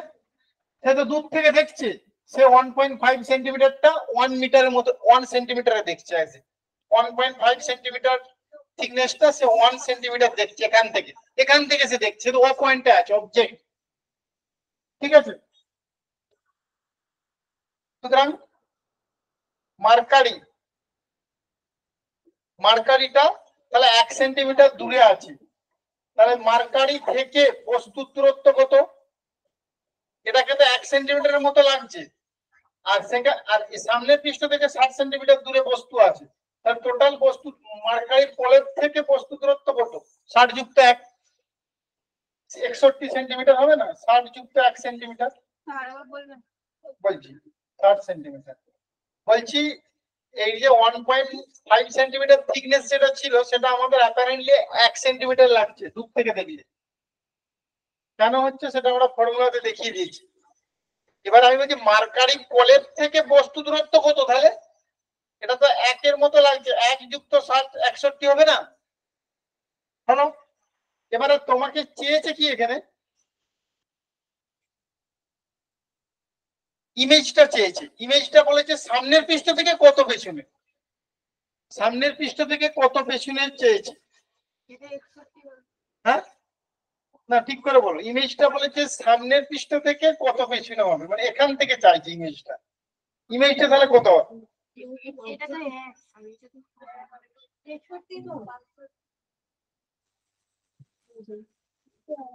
বলছে প্রাপ্তির সামনের পৃষ্ঠের কত পিছনে তার প্রতিবিম্ব দেখতে পাবো, মানে এখান থেকে, মানে পারদের প্রলেপ থেকে তোমার হচ্ছে এটা যদি 61 হয় তাহলে এইদিকেও 61 হবে, তাহলে এই যে 61 যুক্ত 1 কত হলো? 62 হবে, সেটা সামনের পৃষ্ঠ থেকে। আমি বলতে চাইছি যে এখান থেকে তো 61, মানে এটা অ্যাকচুয়ালি 1 সেন্টিমিটার হয়ে গেছে এখান থেকে যখন দেখছে, মানে এইটা হচ্ছে 61, এইটা 61, তাহলে এইটা 61 হলে এই দিকটাও 61 হবে না? এই দিকটা 61, তাহলে এবার সামনের পৃষ্ঠ থেকে কত সেন্টিমিটার দূরে হবে? সামনের পৃষ্ঠ থেকে 61 যুক্ত 1, এটা তো 1 বেরিয়েছে আমাদের, 62 হবে না? বুঝতে পারছি কিনা? বুঝতে পারেন এই 62।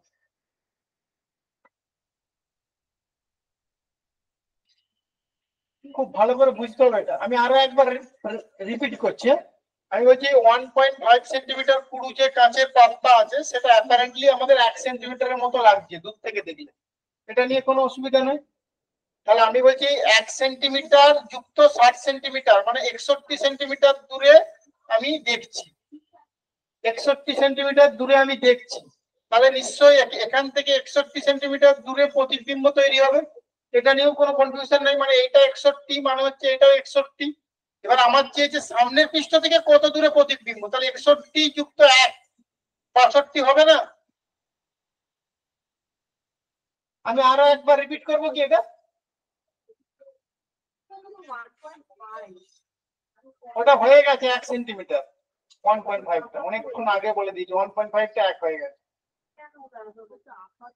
কেন হচ্ছে? কারণ আপাতত যে ইয়েটা আমি তো অনেকক্ষণ আগে বার করেছি, রিয়েল বাই অ্যাপারেন্ট তো মিন দিয়ে বার করে দিয়েছি, ওটা তো 1 হয়ে গেছে অনেকক্ষণ। আমি আরো একবার বলে দিচ্ছি, অনলাইন বা অফলাইন সবাইকে বলছি, 1.5 সেন্টিমিটার পুরো কাঁচের পাত ছিল। অবজেক্ট হচ্ছে সামনের পৃষ্ঠ থেকে 60 সেন্টিমিটার দূরে ছিল। আমার উত্তর চেয়েছে সামনের পৃষ্ঠ থেকে কত দূরে প্রতিবিম্ব তৈরি হবে, আর পারদের প্রলেপটা পিছনের পৃষ্ঠে লাগানো আছে। তো আমি প্রথমে দেখে নিলাম যে এইটার যে আপাত গভীরতা সেটা কিন্তু 1 সেন্টিমিটার এসছে, ওই প্রকৃত গভীরতা বা আপাত গভীরতা সমান প্রতিসরাঙ্ক ওই ফর্মুলা থেকে। ঠিক আছে, তাহলে এইটা যদি 1 সেন্টিমিটার হয়, তাহলে পারদের প্রলেপ থেকে বস্তু কত দূরে আছে? 1 যুক্ত 60 61। তাহলে পারদের প্রলেপ থেকে প্রতিবিম্ব 61 দূরে থাকবে। আমাকে চেয়েছে যে প্রতিবিম্বটা সামনের পৃষ্ঠ থেকে কত দূরে আছে, তাহলে 61 যুক্ত 1 62 হবে। এটাই উত্তর ফাইনাল।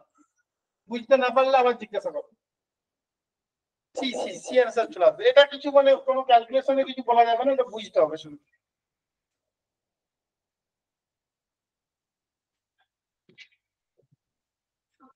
না বুঝতে পারলে জিজ্ঞাসা করো আবার।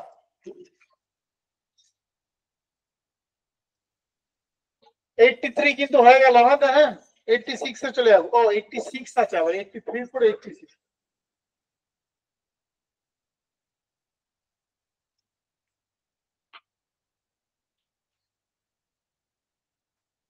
এরটা করছে এদিকে। সব প্রবলেম দেখানো যাবে না, কিন্তু আমি বলে দিচ্ছি কিছু কেমন প্রবলেম দেখে নিতে হবে। 86 এরটা দেখাচ্ছি। বলেছে 2 সেন্টিমিটার ব্যাসের কোন একটি গোলাকার চাকতি পাত্রের তলায় আছে। পাত্রটিকে 20 সেন্টিমিটার উচ্চতা পর্যন্ত জলপূর্ণ করে উপর থেকে দেখলে চাকতিটির আপাত ব্যাস কত হবে? আচ্ছা, একটা ধরো জলের কন্টেনার, এটা এখানে 20 সেন্টিমিটার জল আছে, এখানে একটা চাকতি আছে। চাকতি থেকে তাহলে রশ্মি আসবে, এখানে যদি আমি অবিলম্ব ধরি রশ্মি থেকে এইদিকে আমার রশ্মি যাচ্ছে, এখানে আমার চোখ আছে। আমি যখন দেখবো এই চাকতিটাকে কোথায় দেখবো, না এই সোজা দেখবো, তাই না? এখানে দেখবো চাকতিটাকে। তাহলে এটা হচ্ছে প্রকৃত গভীরতা, এটা হচ্ছে আপাত গভীরতা। কোথা থেকে? না এটা কিন্তু টোটালটা প্রকৃত গভীরতা হচ্ছে 20, আর আপাত গভীরতা হবে এইটুকু, না? এটা আমি জানি না, এটা ডিডাস হচ্ছে। এটা আপাত গভীরতা আর এটা প্রকৃত গভীরতা, ডি ইকুয়াল টু 20। এটা কি বুঝতে পারছো? ওকে দেখে দাও।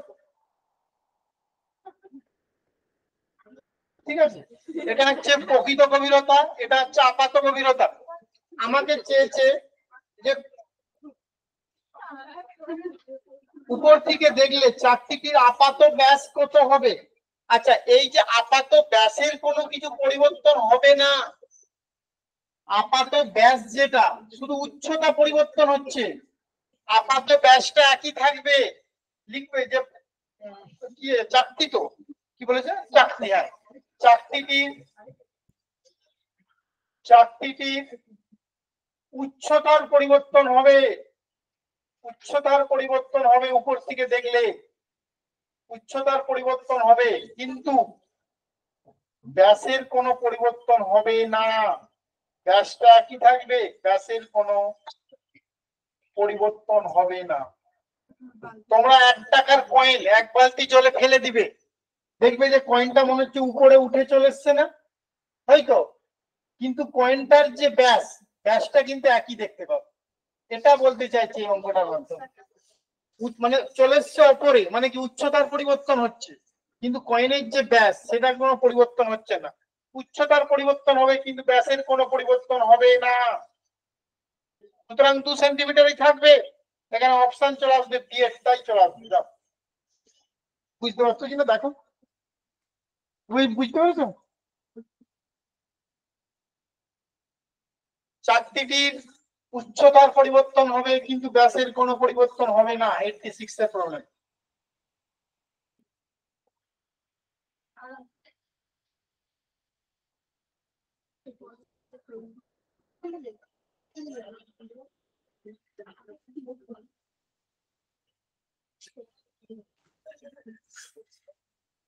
বলো এরপরে কত নম্বর আছে? 75। চলো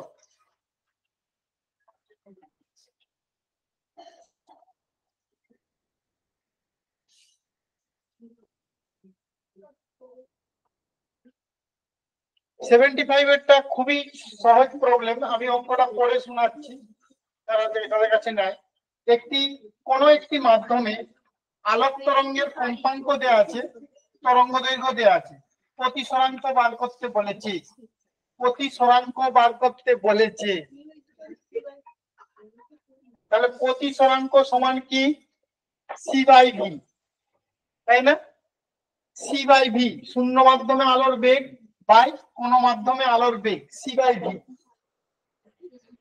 এবার যে কোনো মাধ্যমে সি তো আমরা জানি, আর v equal to mu lambda, তাহলে মিউ ইনটু ল্যামডা, আর এটা সি হচ্ছে তুমি জানো 3 × 10⁸ মিটার পার সেকেন্ড, এটা আমাদের বলার কোনো দরকার রাখে না। তো এটা যদি আমরা এখানে পুট করে দিই, তুমি চিন্তা করতে পারবে না, মিউ হচ্ছে 4 × 10⁴, ল্যামডা দেওয়া আছে 5 × 10⁻⁻7, এটা তাহলে কত চলে আসবে? 3/20 into 10⁻8 plus 3, সরি 14, এটা 14 ছিল, ও বাবা, -7 পড়ে গেলে উপরে গেলে -7, হ্যাঁ, 3/20 into 10 সমান 1.5। প্রতিসরাঙ্কের কোনো একক নেই, 1.5 অ্যান্সার চলে আসবে। A option will be the right. 75 এর অ্যান্সার হবে A. C by v formula, c হচ্ছে আলোর গতিবেগ, ভি হচ্ছে যে কোনো মাধ্যমে আলোর গতিবেগ, সেটা নিউ ইনটু ল্যামডা, কম্পাঙ্ক ইনটু তরঙ্গ দৈর্ঘ্য, সেই সম্পর্ক থেকে আমরা বার করে নিয়েছি। ওকে, নেক্সট প্রবলেম কত আছে? 70 কত ছিল এটা? 2। আচ্ছা 72 এরটা দেখছে, আচ্ছা আমি দেখে নিচ্ছি, আমি দেখিনি বলেছো যেহেতু আমি 72 এরটা দেখছি। আমার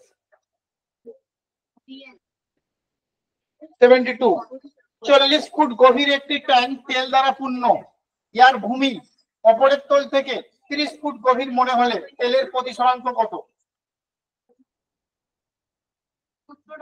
একদম মিউ ইকুয়াল টু প্রকৃত বাই আপাত, প্রকৃত গভীরতা বাই রিয়েল বাই অ্যাপারেন্ট, আপাত গভীরতা। প্রকৃত গভীরতা কত? 40, আপাত গভীরতা ভূমির তল থেকে 30, তাহলে 1.33। আচ্ছা আচ্ছা, এটা তো ইয়ে চলে 4/3 মানেই হচ্ছে তোমার টি এরটা চলে আসবে একদম, তাই কিছু বলার নাই। 72 খুব সহজ ছিল। 69, চলো সরে যাচ্ছে। 69,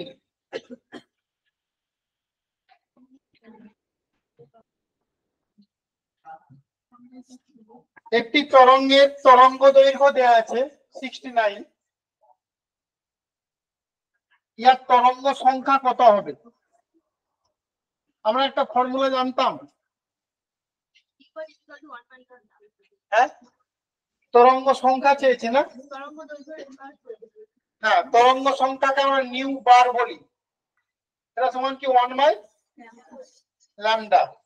আর কে সমান 2π/λ, এটা জানি, কে তো চাইনি এখানে, তাহলে 1/6000 into 10⁻⁻10, 1/6 into 10 to the power -7 +7 হয়ে যাবে +7 1/6 মানে কত জানো 1.67 করে দাও 66 না 0 পয়েন্ট হবে তো sorry 0.166 into 10 to the power 7 তার মানে 1.66 into 10 to the power 6 per meter. Option choose the B. B option choose the B.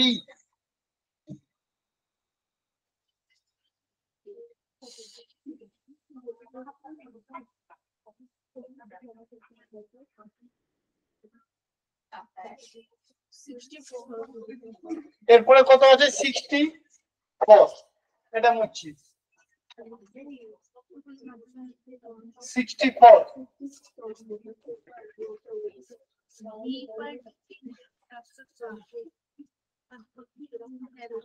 64 এরটা দেখা এরপরে কোন মাধ্যমে একটি তরঙ্গের বেগ দেয়া আছে ওই মাধ্যমের কোন বিন্দু দিয়ে 2 মিনিটে এত তরঙ্গ অতিক্রম করে তরঙ্গটির তরঙ্গ দৈর্ঘ্য কত তরঙ্গটির তরঙ্গ দৈর্ঘ্য জানতে চাইছি তাহলে তরঙ্গের বেগ আমার দেওয়া আছে এখানে v = 760 মিটার পার সেকেন্ড 2 মিনিটে এতগুলো তরঙ্গ অতিক্রম করে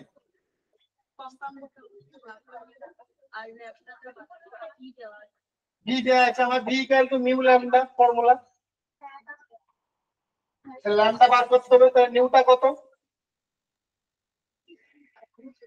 নিউ হচ্ছে 1 সেকেন্ডে যতগুলো যায় তো 2 মিনিটে এত তরঙ্গ তাহলে 1 সেকেন্ডে কতগুলো যাচ্ছে তাহলে নিউ = 3600 by 120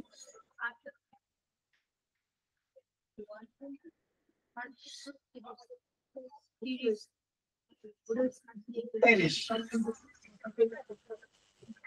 হার্জ তাহলে v = চলে আসবে 30 into 760 ল্যামডা চাইছে না sorry lambda = then v by nu 760 by 30 3 দুগুণে 6 3 25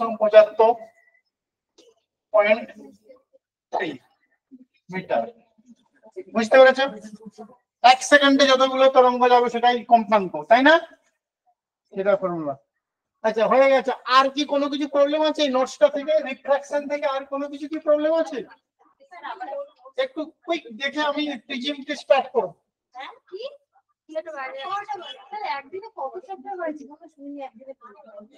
দেখো একটু কুইক দেখে নাও যদি কোনো কিছু থাকে বলো নাহলে আমি প্রিজিম স্টার্ট করে দিচ্ছি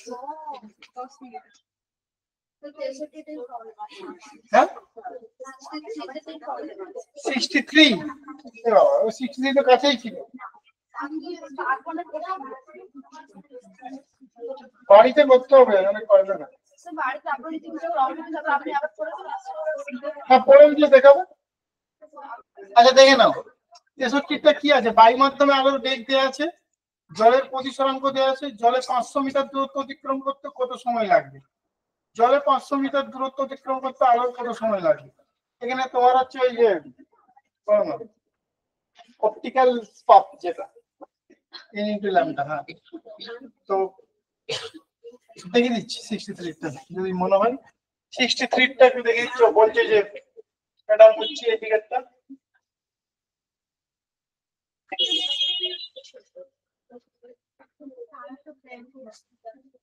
এখানে আলোকীয় দৈর্ঘ্য যেটা অপটিক্যাল পাথ আলোকীয় দৈর্ঘ্যটাকে আমরা এইভাবে বলি যে তোর প্রতিসরাঙ্ক ইনটু 500 এত মিটার আলোর কত সময় লাগবে t = কি l/v 500 divided by 3 into 10 to the power 8, 4 by 9 into 5 into 10 to the power minus 6 second, 2.9 দুগুণে 18, 2.2 2.2 মাইক্রোসেকেন্ড করে দাও না, তোমার তো মাইক্রোসেকেন্ডে দেওয়া আছে। বি এরটা চলে আসছে 63, হ্যাঁ বি আছে 67। আমাদের আলোকরশ্মির কম্পাঙ্ক দেওয়া আছে, এর মধ্যে কম্পাঙ্ক 1.5, কম্পাঙ্ক একই থাকে সব সময়, কম্পাঙ্ক কোনোদিন চেঞ্জ হয় না। প্রতিসরণের ফলে আলোর গতিবেগ চেঞ্জ হয়ে যায়। হ্যাঁ হ্যাঁ, যে প্রতিসরণকই হোক, কম্পাঙ্ক কোনোদিন চেঞ্জ হয় না প্রতিসরণের ফলে, এটা তো বললাম। আর ওটা ফর্মুলা হচ্ছে এটা। আচ্ছা, আর কোনো কিছু কি আছে সেরকম? আর দেখবে, দেখো নাহলে ছেড়ে দাও।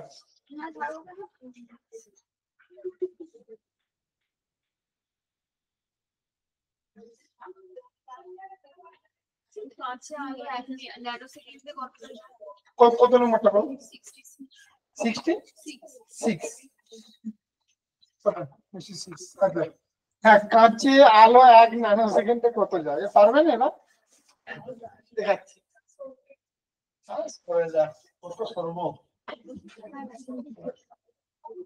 কাঁচে আলো 1 ন্যানো সেকেন্ডে কত যায়? 1 ন্যানো সেকেন্ড মানে কত বলো তো?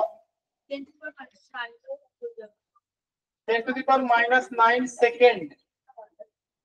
কাঁচের প্রতিসরাঙ্ক দিয়ে দিচ্ছে 1.5, দূরত্ব চেয়েছে, দূরত্ব সমান কি?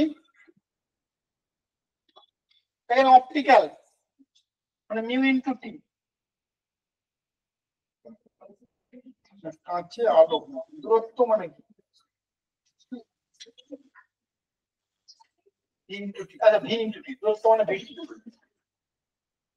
ভি হচ্ছে তোমার আলোর গতিবেগ, 3 into 10 to the power 8।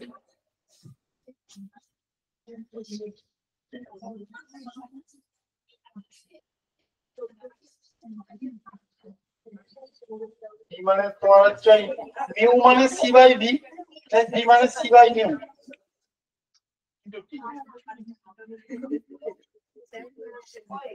divided by 1.5 into 10 to the power -9 attometer, so 2 into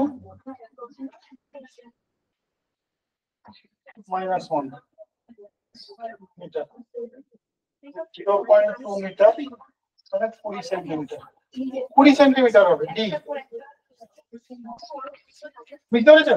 20 hours.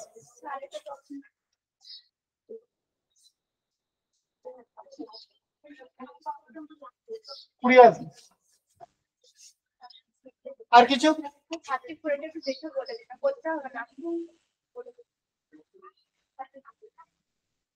34। 1.5 প্রতিসরাঙ্কের একটি কাঁচখণ্ডে একটি বায়ু বুদবুদ আছে। খণ্ডটির একদিক দিয়ে দেখলে মনে হয় উহা 6 সেন্টিমিটার গভীরে আছে, অপর দিক দিয়ে দেখলে মনে হয় উহা 4 সেন্টিমিটার গভীরে আছে।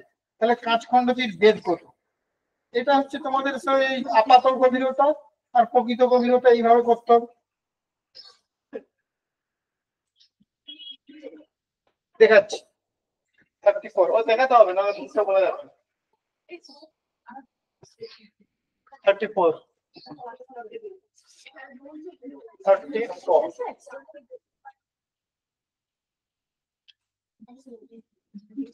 D equal to D dash into mu। একদিক দিয়ে দেখছে তখন 6 into 1.5 মানে 9, D1 9 সেন্টিমিটার। আর একদিক দিয়ে দেখছে D2 ড্যাশ into mu, তখন হচ্ছে 4 into 1.5 মানে 6, D equal to D1 plus D2 or 9 plus 6 or 15। এখানে তো অপশন চলে আসবে এই যে প্রকৃত গভীরতা ইকুয়াল টু আপাত গভীরতা ইনটু প্রতিসরাঙ্ক। প্রকৃত গভীরতা সমান আপাত গভীরতা ইন্টু প্রতিসরাঙ্ক 34।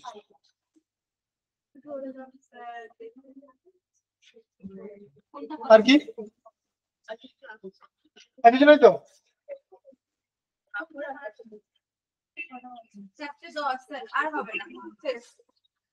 পিছনটা শুরু করছি, শুরু 4:15 পর্যন্ত ক্লাস আছে।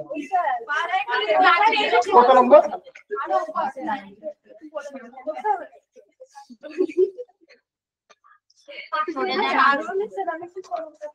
ও 49।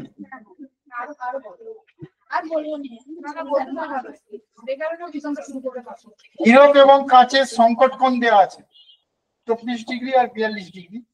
হীরক থেকে কাঁচে যাওয়ার সময় আলোক রশ্মির সংকট কোণ কত হবে? সংকট কোণের সঙ্গে তোমার ওই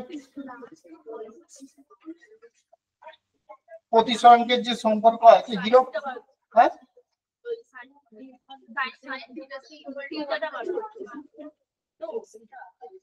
মানে তোমার এখানে দেওয়া আছে অ্যাকচুয়ালি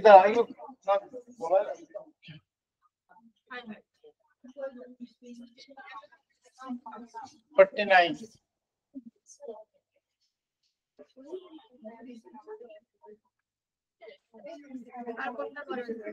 হীরক ডায়মন্ড আলোক রশ্মির সংকট কোণ নিউ ইকুয়াল টু কি 1/sin IC না?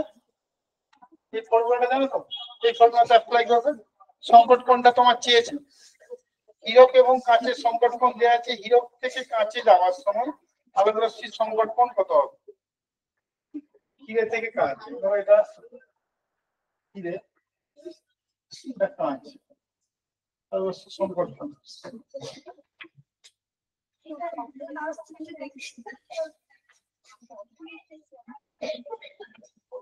হীরে থেকে কাঁচে যাওয়ার সময় আলোক রশ্মির সংকট কোণ কত হবে? হীরের প্রতিসরাঙ্ক ধরে নাও μ1, কাঁচের প্রতিসরাঙ্ক ধরে নাও μ2।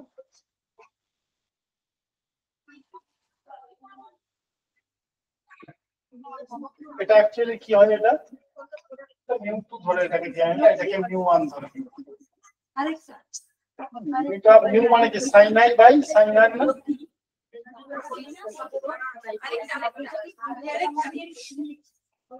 sin I টা তোমার দিয়ে আছে, কোটি সংকট কোণটা তোমার এখানে হীরে থেকে কাঁচে যাচ্ছে sin 24 degree by sin 42 degree সমান sin IC। বলা যাবে না 24 মানে 30 এর কাছে হাফ, আর 42 sin 42 এর মান কত জানি না।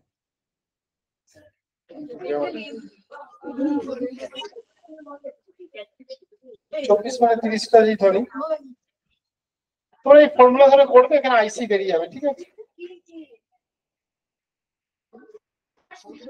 হীরে থেকে কাঁচ যাচ্ছে তো,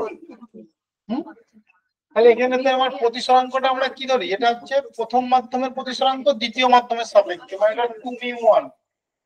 হ্যাঁ, প্রথম মাধ্যমের সাপেক্ষে এটাকে যদি আমি μ1 ধরি, এটাকে যদি μ2 ধরি, সেক্ষেত্রে আমরা এটাকে 2μ1 লিখতে পারবো। তার মানে কি μ1 বাই μ2, μ1 বাই 42/4 মানে sin I by sin R ধরি, যে মাধ্যম থেকে যাচ্ছে 2μ1, 2μ1 মানে কত? μ1 বাই μ2। প্রথমে হীরেরটা দিতে হবে, μ1 sin I1 = μ2 sin I2। হীরেরটাই তো প্রথমে দিয়েছি 24, না এখানে কাঁচ বাই হীরে হবে কেন বলো তো? μ1 বাই μ2 সমান কি sin I1 by sin I2, sin I2 by sin I1।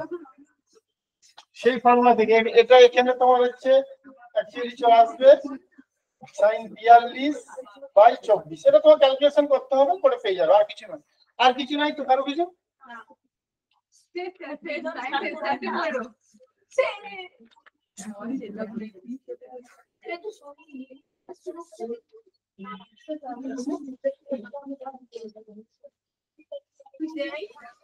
আচ্ছা মিউ এর সর্বনিম্ন মান কত হতে পারে?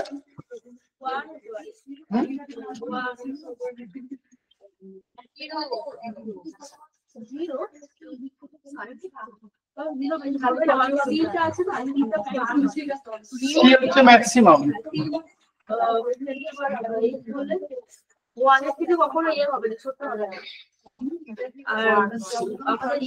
এটা তো আমরা মিউ বলছি, আপেক্ষিক যখন বলে দেবো কোনো মাধ্যমের সাপেক্ষে তখন কিন্তু এটা ছোট হতেই পারে অনেক থেকে। আপেক্ষিক যখন বলো কোনো মাধ্যমের সাপেক্ষে অন্য মাধ্যমে তোমরা সেটা বলতে পারো। আচ্ছা প্রিজমটা কিন্তু তোমরা হচ্ছে বাড়িতে পড়ে আসবে সবটা, হ্যাঁ একদম থিওরি পোরশনটা প্রথম থেকে একদম দেখে আসবে।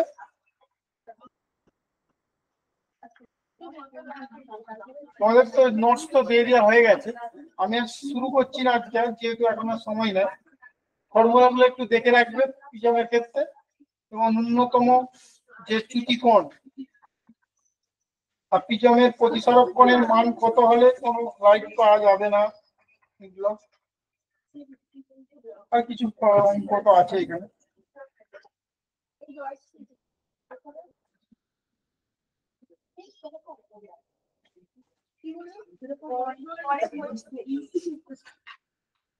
ওই পয়েন্ট দিয়ে করলে পাবে না কিছু ভালো, অ্যাপ্রক্সিমেট একটা করে দিতে হবে।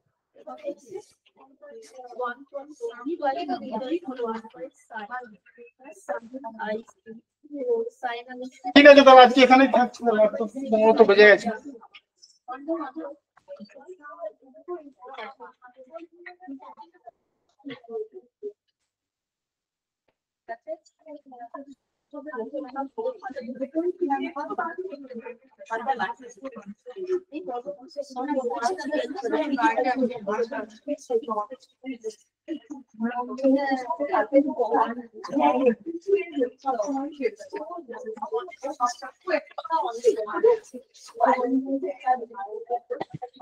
Thank you.